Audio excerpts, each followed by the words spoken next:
Hi everyone, I'm Anastasia Molchan and we will start our painting lesson. We will paint a portrait. First of all, I'm painting both from photography and from nature. I made a lot of photos and you see my photos that I made one day. For me it's very important to find beautiful light, and there I was attracted by light and by contrast between light on the face of my daughter and shadow. If we talk about composition, when you are making a photo, you already make some composition, but there I decided to take horizontal format, and if we divided our sheet of paper into thirds, there will be points that called golden ratio points, and the light on the face of my daughter, on her curls, on the 1/3 of the paper. So in this case we have nice dynamic composition, nice contrast between light and shadow. We will take 1/4 of full sheet, 28 on 38 centimeters. When I'm painting by watercolor, I usually start without pre-elementary sketch, just by watercolor. But when I need a sketch, I usually take ordinary paper, not watercolor paper, just some office paper, but we need the same size as we will have in our watercolor paper. So the size is 28 on 38. So now we will start. Okay, what we can do? We can define our composition, we can find some common forms. For example, I am dividing my sheet of paper into thirds. 1/3 will be there will be our face. Then we need to find distance from the bottom of the chin and to the end of the paper, and this will be 1/3. Chin will be there. There on the top we will keep a little distance. So now I have a bottom of a chin and a high of my head. Now I'm drawing a common form of the head. Just notice the form, very rude. I understand that the head of my daughter placed something like that. Okay, the face, the ear, our chin, I emphasize that. Now I can continue. Okay, what we can do next? We can find the angle between the top of the head and the bottom of the chin. This is our highest point of our head. The angle looks like that. Okay, I will be more precise. This is the bottom of our chin. What we can do next? We can find the position of the inner corner of the eye, because this is the center of a head. I mean adults, but my daughter is she is adult enough, and the measurement will be the same. So this is our face, and somewhere there will be inner corner of the eye. What we can do next? Okay, what we can do next? When we can find the width of the front part of the face, the facial part of the face. If we look at the sculpture, when we look from the front, the face takes a lot of space. But when we turn it like that, we see that facial part is very narrow.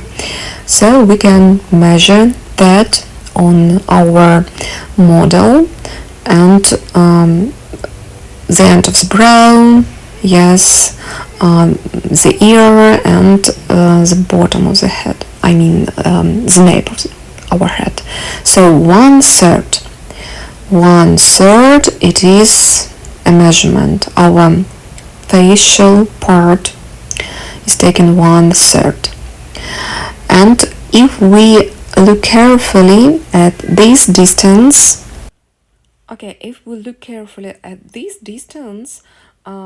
we can see that our brow goes higher. Okay, and the head of my daughter turned slightly. That's why this line of brows, of chin, this line have a little angle. Then we can find the position of this inner corner of the eye, and I see that it is somewhere in the middle of this line. Okay, this is a measurement, our inner corner of the eye. Okay, and now we have an important rule. We can see there that the distance between the bottom of the chin and the bottom of the nose, the brows, and our forehead, it is the same distance, 1/3. So we can divide this space like that, and this will be the bottom, the base of the nose. And we can... Okay, this measurement we do it. What we can do next? Then we can find the common form. We can just look carefully at our reference and to build the common form of the nose. You see that this high, the top part of the nose, it is very quite big distance in children's portrait, the round forehead, the nose of my daughter. Then we can find where will be the bottom of the nose. We see that it is make a little bit step from the bridge of the nose. And now we see that the corner of the eye and the bottom of the chin is on the same line. It is an interesting management, and our nostrils make a step forward. So we can, and we see cheek there, a little cheek, so we can make measurement like that. I'm sorry I didn't turn my camera on, but I erased my steps and now I will continue. So we can compare next. We can find the position of the bottom of the lower lip. We see that the angle of jaw looks like that. We see that the round chin turns a little bit. That's why I can make this line, and if I divide this distance into two parts, I found the bottom of the lower lip, and the mouth will be we can also find nostrils again. Nostrils make a little step. If we compare with the edge of the eye, they goes further, and the edge of lips will be on the same line, but somewhere there in the middle of this distance. So I put that mark. It is the edge of our mouth. The chin, it is some sphere form. This is our mouth, and eyes will be there. Of course, we notice that this line have a little angle because my daughter has an interesting form of the eye, and now I can make the common form of the eye. And it's important to notice the angle of the eye. it goes like that. Now we will find the position of the ear. The ear, it is in the middle of the head, or in our case, in 2/3 of the width of our head. This is the place of the ear. Now we will find the top of the ear and the bottom of the ear, and the ear angle. It is the same as the angle of the nose. Okay. I found there the position of the neck somewhere there, and the angle of the jawline. And we can compare the angle of the neck and notice that there will be some muscles that goes from behind of the ear to this place. There is some triangle. And now I'm drawing this part of a jacket, some form, and now we have this common form, and now I'm going to build some details to make lines more round, to be very careful with this form. Okay, let's look more carefully at the nose. We can divide nose into 3 parts: the tip of the nose bridge, and the place between eyes. It takes 1/3. And if we look at the nose from front, we see 2 spheres in the tip of the nose, and 2 spheres make nostrils. They are 1 sphere and they are 1 sphere. And this is the lip. And our nostrils, it is in the middle of this form. So we can do the same there. We can divide our nose to build sphere, here to divide in 2/3, and to carefully build a sphere. Nostrils, you see some triangle there. It is the sphere of the nostrils. It goes something like that, the nostrils, and it is our upper lip. And we see that the upper lip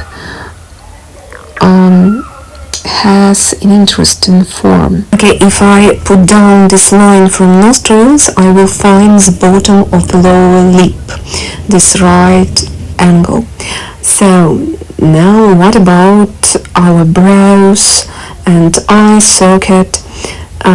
I define the position of eye socket, the position of the eye, the right angle, and now you see the eye, it is a sphere, and pupil, it is a sphere, and eyelashes goes like that.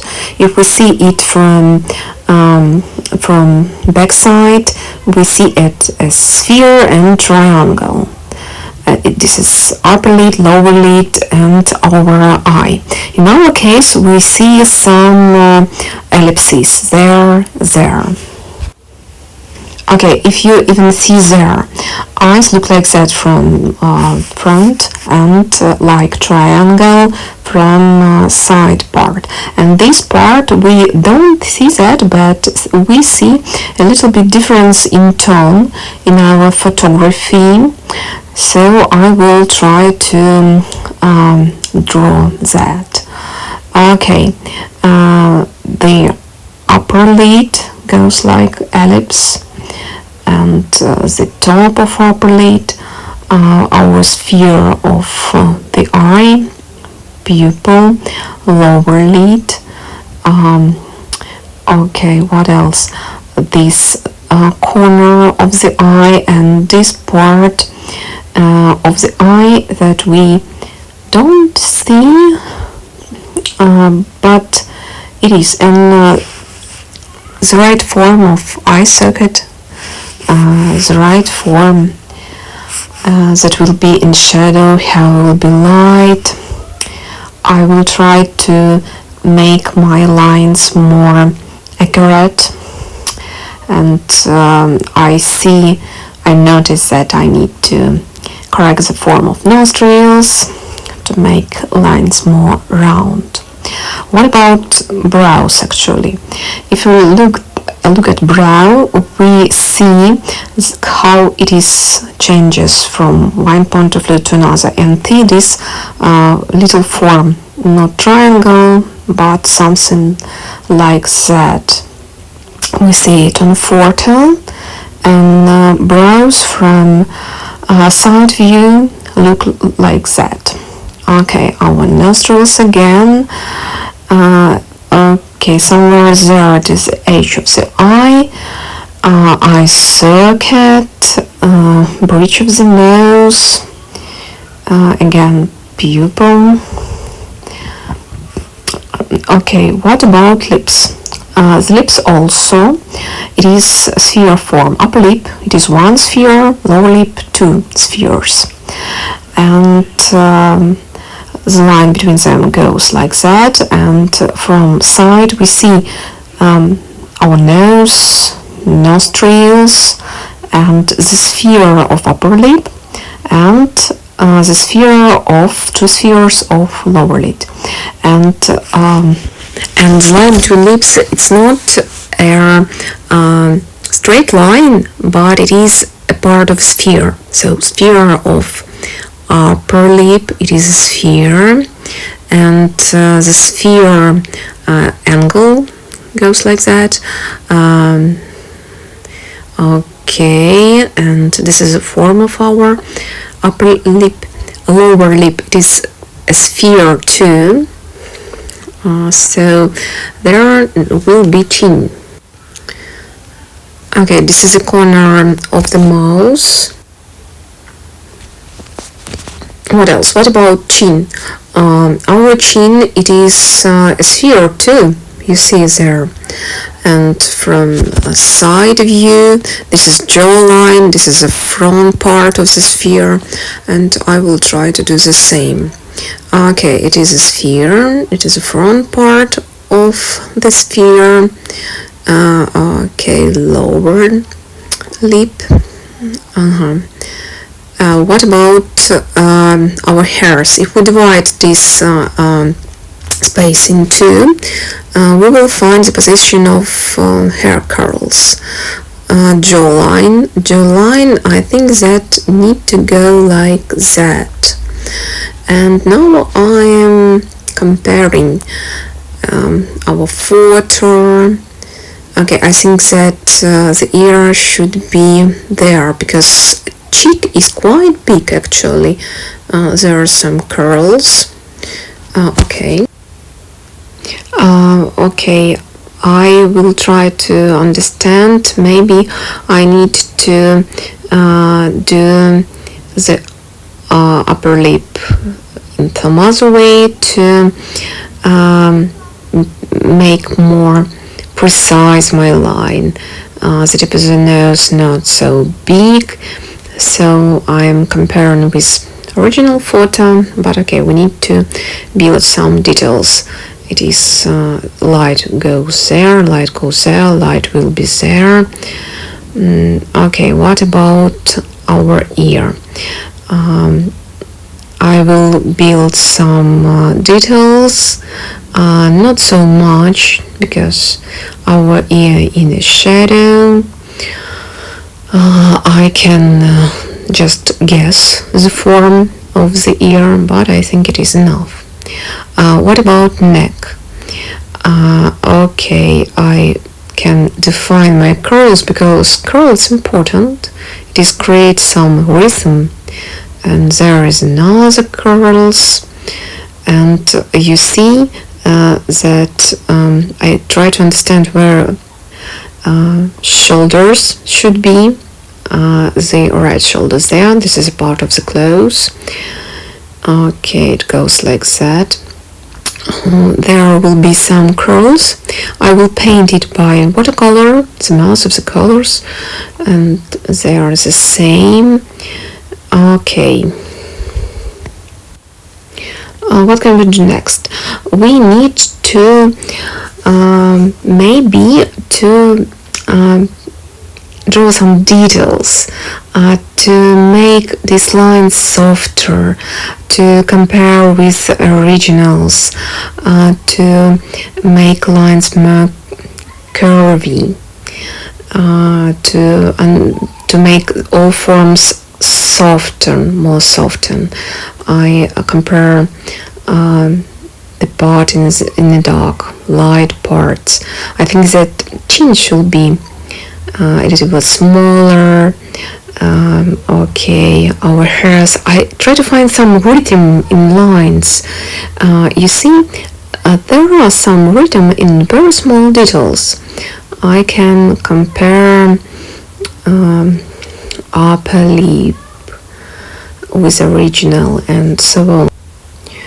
Okay, what else? I think that the chin needs to be a little bit smaller, because you see in a children's portrait chin quite small, and it is a difference between adult and a child.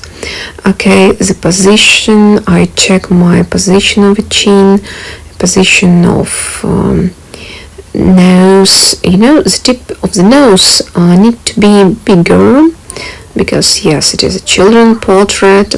There is some sphere. The tip of the nose, it is a sphere, so I emphasize that. I see some form in the shadow.